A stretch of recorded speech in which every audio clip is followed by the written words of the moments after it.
How y'all doing? Wow, that is one smart dog. Yeah, we're talking 5-year-old serious right there. And that's the cooler part. When you get up there at the top side, you'll actually be able to talk with them and be their friend and hear what they really are thinking. Although those two seem to be pretty damn close already. They know. And that's the thing about having a spirit attached to you. When you get really attached, and it doesn't matter what the animal is, as long as it's an animal that loves you, it's a spirit. Now up there on the top side, you'd be surprised what you can pick. Yeah. It doesn't have to be a dog or a cat. It can actually be a little kid, and that's the cool part. The thing is, though, we got to remember that that bond, that love, it's a program. It's a program. It's not a soul. We call it a spirit because it has spirit. It's attached to you, but it's only spirit. It's not a soul. And up on the top side, you'll be able to pause it, and it won't move. And when you unpause it, no matter how much time's gone by, zero's gone by to the program. We got to remember it's a program. I started out watching a video about a funeral. Yeah, that is one of those wow. You know, here's the thing.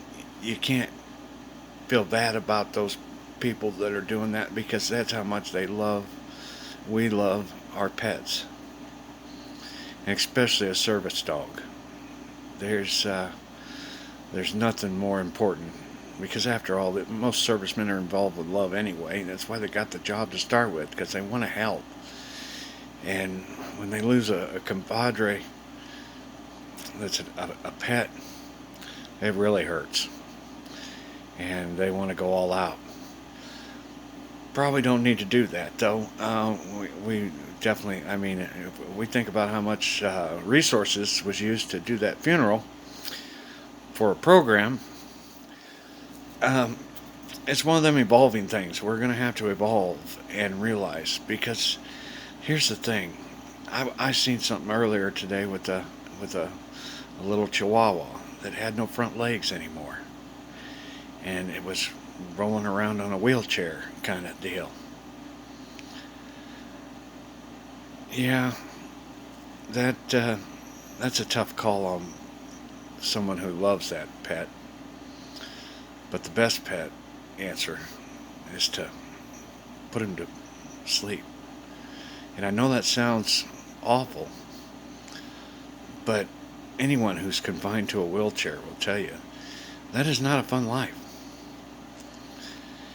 And a spirit, on top of that, it'd be different if it was a soul, but it's not because the spirit program they cycle back in and they're not real. What you're doing is creating a environment for a program to suffer, and and you can't just say about the age thing. Well, because this one's young, maybe. No, because I can give you a prime example of one that in my own life, in my own experiences, that if I'd known what I know now, I would have put the pup to sleep because she was a pup, and it was an accident. My other dog, Abby, had came up to play with her and clamped her mouth down on top of Lady's jaw. Well, when she did that, she broke the jawbone right here of the pup, Lady. We were freaked out. We took her to a vet, and he was worried too because it was broke right on the joint of the jawbone, and he he knew how much my girls wanted their pup, and so he said, "I will try," and he did. He opened up her jaw and stapled her jaw bone together, and then stitched her back up and waited to see if she would eat. And sure enough, she did. She came out of it and started eating. and she survived it. And we got to bring her home. And we thought, wow, that is an awesome, awesome thing. But as time went on, we found out the cost of that. That joint where she got stapled, her jaw, it didn't grow. And so the other side of her jaw did grow. And just like, trailing on a truck, you got to have both sides equal, and they were not. And so as her other side grew, her lower jaw just slowly got further and further and further off to the side. She had a lot of issues because her canine was going into the roof of her mouth, and eating wasn't the best, and quality of life was not the best. And then on top of it, her overall appearance of having her jaw to the side. We loved her and we took care of her and kept her until we couldn't anymore. But it wasn't the right call. The right call should have been was to put the pup to sleep and get another pup. Because there's always more pups and there's always more kittens, people. There's an endless supply of programs, okay? And the same thing with housing, rescuing animals. We cannot be afraid to put them to sleep. They are a program. They are designed to be loved. If they are not loved, and especially over half their life is already gone, being adopted and loved is a real uphill battle. And it's a challenge for whoever does adopt that animal to break through them. It doesn't mean it's not possible. And there's special gifts for people that can do that.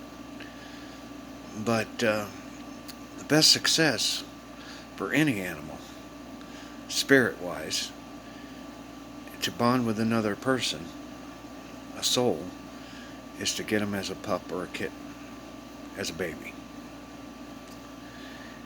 And that's the way that it should be done.